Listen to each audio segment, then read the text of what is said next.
Es un libro de porte muy amplio, digamos, de horizonte muy amplio. Pero si tuviésemos que dar una definición restringida, resumida y lo más concreta posible, es un libro que intenta reflexionar lo que se llama la corriente contractualista en la teoría política, y a partir de la corriente contractualista algunos de los desarrollos que de ella se derivan. Un poco en la idea que rigió el trabajo que hicimos con Pedro, de que la matriz del contrato influye en la definición de cuáles son las libertades que van a ser viables, cuáles van a ser los derechos que los ciudadanos van a tener, y en esa combinación o esa ecuación de mezcla de libertades y de derechos, de alguna manera se definen perfiles de ciudadanía. Entonces, en grandes líneas, yo definiría muy abstractamente esa es la intención que tuvimos cuando organizamos la idea del libro.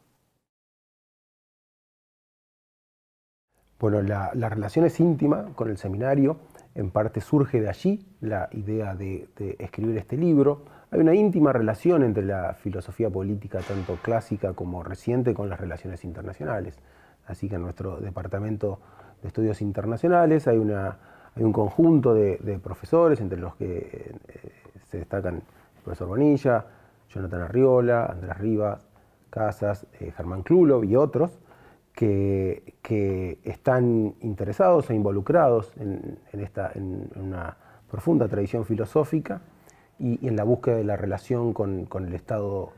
y la teoría de las relaciones internacionales. Así que en esa íntima relación entre la filosofía política y las relaciones internacionales, el Seminario de Discusión Teórica del Departamento ha sido un ámbito muy propicio para concatenar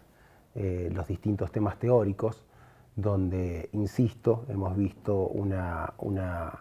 relación conceptual y analítica profunda y para profundizar aún más entre las relaciones internacionales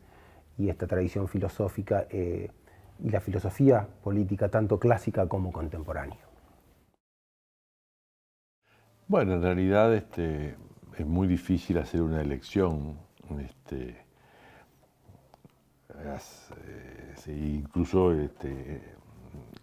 entraríamos en un terreno casi de injusticia, decir este es más importante que el otro. En realidad podríamos destacar las virtudes de cada uno de ellos o de algunos de ellos, en el sentido que Pedro decía hace un segundo, es decir, la relación entre teoría política y teoría de las relaciones internacionales. Me parece que es importante destacar porque es un profesor que salió de esta casa y que escribe un artículo en el libro sobre una de las novedades más importantes que hay en la teoría de relaciones internacionales, que es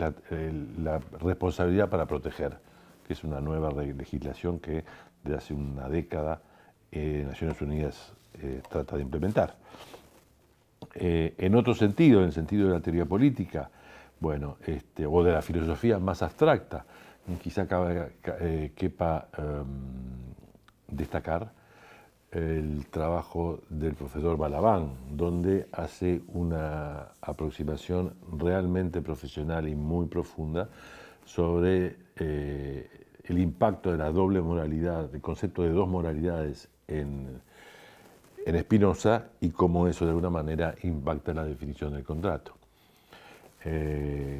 Sí, un poco al barrer, quizás sería importante destacar el esfuerzo de Andrés Riva, Daniel Wagner, tú mencionaste antes, sí, sobre... ahí está, sí, no su dije el nombre, sobre, correcto, sí. De Andrés Riva, el esfuerzo de explorar las características más contemporáneas del contractualismo, que lo hace Rivas, lo hace Agustín Courtoisí, lo haces en parte tú también. Entonces ahí hay un tema de actualidad que me parece que también destacan por eso. Más clásicos en algún sentido, quizás el artículo de Arriola, donde aborda el tema de la soberanía y la laicidad, por ejemplo, o aún mi trabajo sobre Montesquieu, que trata de tener un Montesquieu más traer un Montesquieu más cotidiano y menos institucional y jurídico, y mostrar cómo detrás del gran constructor de ese libro que se llama El espíritu de las leyes, en realidad había un hombre políticamente moderado, pero muy interesado en renovar una sociedad francesa que estaba ya corroída por el absolutismo de Luis XIV. Bueno, el título surge a partir de estas dos grandes tradiciones de pensamiento en el contrato. Una tradición clásica basada en Hobbes, en esa visión que rompe con ese mundo antiguo, con ese mundo anterior, y centra en la idea de derechos, en la idea de ciudadanías, en la aparición de determinadas libertades con sus cuestionamientos, la nueva dimensión de la discusión de lo político. Y más cercano en el tiempo hay un punto de quiebre, un punto de inflexión reciente, contemporáneo, que es John Rawls. Entre estos dos grandes pensadores en el medio hubo un tiempo muy largo, eventualmente demasiado largo, donde la teoría del contrato y el contractualismo fue sistemáticamente criticada y en un punto subestimada. Por ejemplo, hay un artículo de Daniel Bell que se llama What is Liberalism y que cuenta cómo hacia finales del siglo XIX y principios del siglo XX, cuando se lo pensaba a Locke desde la teoría política, no así desde la epistemología, en donde se lo respetaba y se lo respeta, pero desde la teoría política se lo introducía en la discusión para criticarlo, en un punto incluso para subestimarlo, como haciendo hincapié en el contrato como algo no solo poco realista, simplemente irrealista desde la propia dimensión de lo humano, sino analítica y conceptualmente ingenuo. Allí hay un punto de quiebre radical con la aparición del libro de John Rawls, una teoría de justicia, Theory of Justice, en 1971. Y entre aquella filosofía política clásica y esta filosofía política contemporánea, entonces se discurre una dimensión temporal bien amplia que es difícil precisar, y el título y el enfoque tiene que ver con eso, ¿no? De ser conceptualmente lo más amplio posible como para incorporar estas dos tradiciones cercanas pero a la vez lejanas, ¿no? Y entonces un título amplio y una discusión bien sustanciosa con distintos autores, con distintas vertientes, que tiene que ver, insisto, con la lectura clásica, con la lectura contemporánea y con las inevitables críticas que surgen a la lectura contemporánea 45 años después de esa revolución, ¿no? Si hay una nueva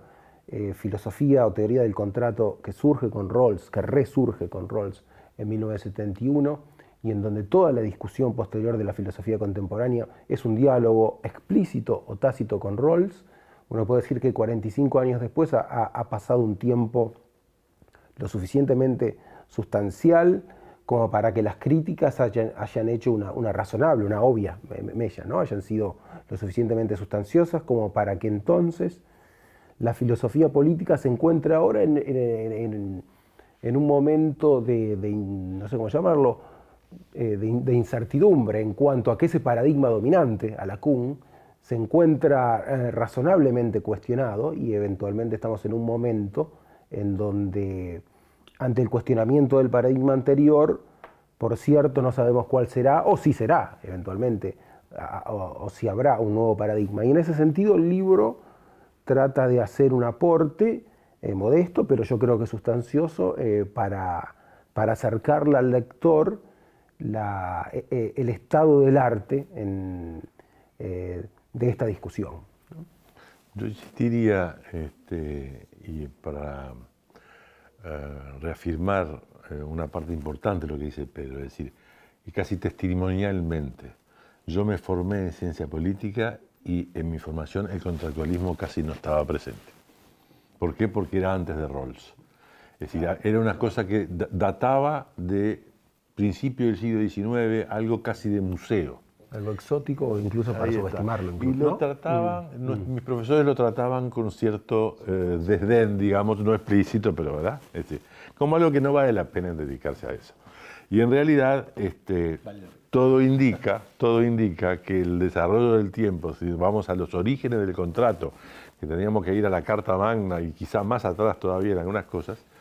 que en realidad el tema del contrato siempre vuelve. Entonces,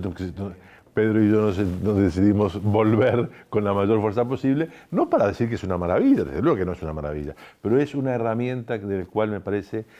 la ciencia política en términos generales y las relaciones internacionales en términos específicos nunca va a poder terminar de prescindir. Bueno, en realidad la selección se fue haciendo casi automáticamente, porque como bien decía Pedro al principio, es decir, siendo el seminario una plataforma casi natural, fue en el seminario que se fueron presentando muchos de los temas. Entonces, cuando a la mitad del año más o menos vimos los temas que estaban ya desarrollados, le dijimos, bueno, a los participantes del seminario, que son como 5 o 6, si yo no me equivoco, no tengo una cuenta clara ahora, les dije, bueno, este artículo podemos ponerlo, trabajarlo más en profundidad. Y salimos a llenar un poco, digamos, los huecos que nos parecía importante que podíamos recurrir, digamos, a profesores que no estaban en el seminario, pero pertenecían de alguna manera a la universidad. Es el caso de Fabián Wagner, por ejemplo, que está trabajando en Israel, pero que lo contactamos y enseguida se sumó, o el propio profesor Balabán, que ha sido importante profesor y conferencista en esta casa. Entonces, hubo una especie de plataforma que salía del seminario, al cual le agregamos los nombres que no eran estrictamente integrantes del seminario. En ese sentido parece interesante destacar que, bueno, básicamente todos los autores tienen una relación directa o cercana con el departamento y con la universidad, y que es un libro que modestamente tiene una aspiración filosófica sólida y rigurosa, y que, insisto, ¿no?, hay una concatenación de artículos de profesores, algunos más grandes, otros más jóvenes, que tienen en la mayoría de los casos íntima y si no indirecta relación con la universidad y el departamento, ¿no? Me gustaría nombrar el caso de Germán Klulow, por ejemplo, claro, que también profesor de esta casa, pero egresado, que se encuentra egresado, se encuentra trabajando en Bélgica y en Francia, pero también escribió. Bueno, la discusión del contrato siempre tiene sumo interés para los países donde el Estado de Derecho se encuentra consolidado o en un proceso de consolidación. Claramente es el caso de Uruguay, en donde en los últimos años, en la última década, se ha dado una suerte de innovación política con la aparición de un nuevo movimiento político que llegó al poder por primera vez, y que hay una dimensión, una discusión contestable sobre la necesidad de profundizar e incorporar nuevos derechos. Esa incorporación de los nuevos derechos supone una discusión contractual al menos tácita. En cuanto a la región y al mundo, es bien interesante la discusión contemporánea sobre los tópicos mencionados en la filosofía política y el punto de quiebre que supuso la innovación rawlsiana, ¿no?, este libro, Una teoría de justicia, y su secuela con liberalismo político y el derecho de gentes, que por ejemplo toca el profesor Rivacasa. Es bien interesante poner en un punto estos dos acontecimientos históricos paralelos cuya atención ha pasado, yo creo, un poco anoticiada. Por un lado, esta revolución teórica, y por otro lado, esa otra revolución real del contrato que ha sido y es la Unión Europea, ¿no? Hoy en día, Europa, esta idea de Europa, del contrato europeo, empieza a surgir en 1957 con el Tratado de Roma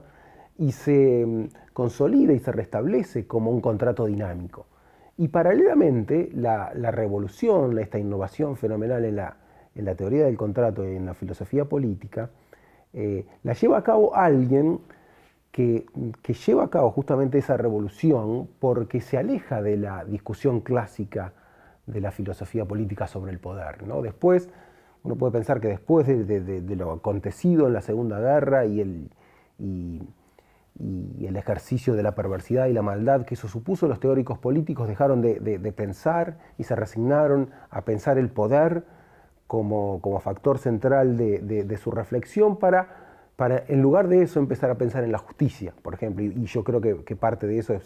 es la relevancia que tiene esta innovación rawlsiana. Y a mí me parece un punto para pensar, para introducir y eventualmente profundizar, cómo se dieron esas dimensiones paralelas de una teoría contractualista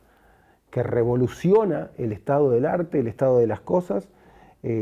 introduciendo un debate sobre la teoría de justicia, es decir, un debate atemporal. Mientras paralelamente sucedía un contrato real, probablemente el contrato más sofisticado de la historia de la humanidad,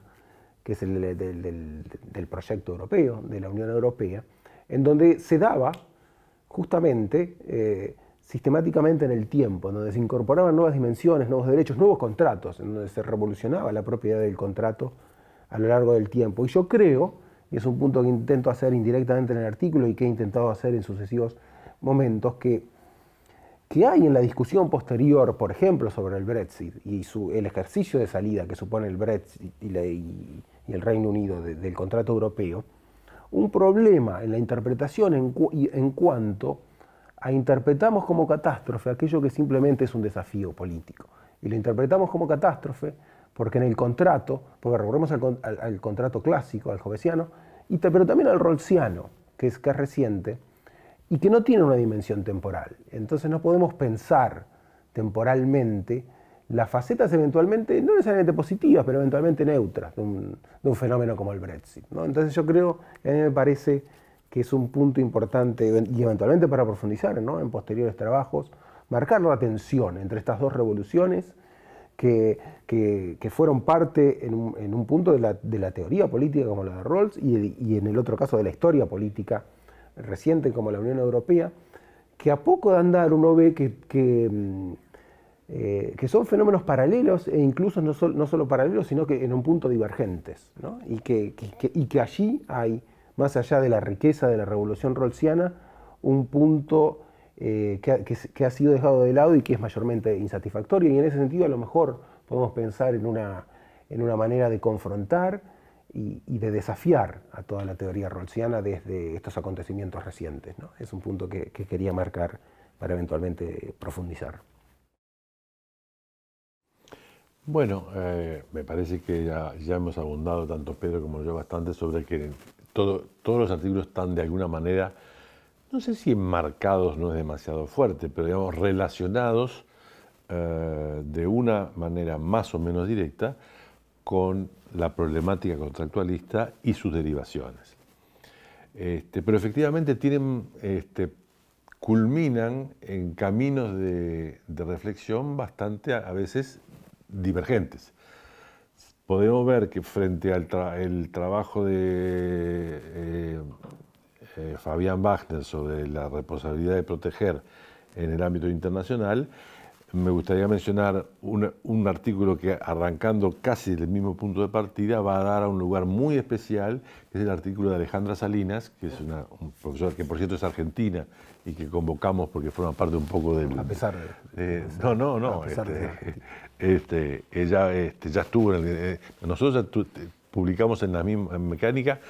un artículo anterior donde ella también ya escribió. El artículo de ella es muy audaz en el fondo, partiendo del tema del contrato, que es mostrar cómo dos visiones que de alguna manera siempre se vieron contradictorias, lo que era de alguna manera la idea del contrato republicano clásico, enfrentado a un Adam Smith que aparece como el padre del liberalismo en el sentido más economicista y menos vinculado a los aspectos de la política republicana. Y Alejandra hace un esfuerzo importante y muy original de acercamiento de esos dos conceptos que normalmente, viste, que se plantean siempre opuestos. Y por otro lado podríamos ir el análisis del impacto del concepto de laicidad en el artículo de Germán Klulov. O sea, en realidad los temas arrancan de un núcleo central que gira en torno al contractualismo y se van esparciendo, pero siempre dentro de una lógica que me parece que es bastante común. Así que la verdad que estamos relativamente satisfechos con él y se lo recomendamos.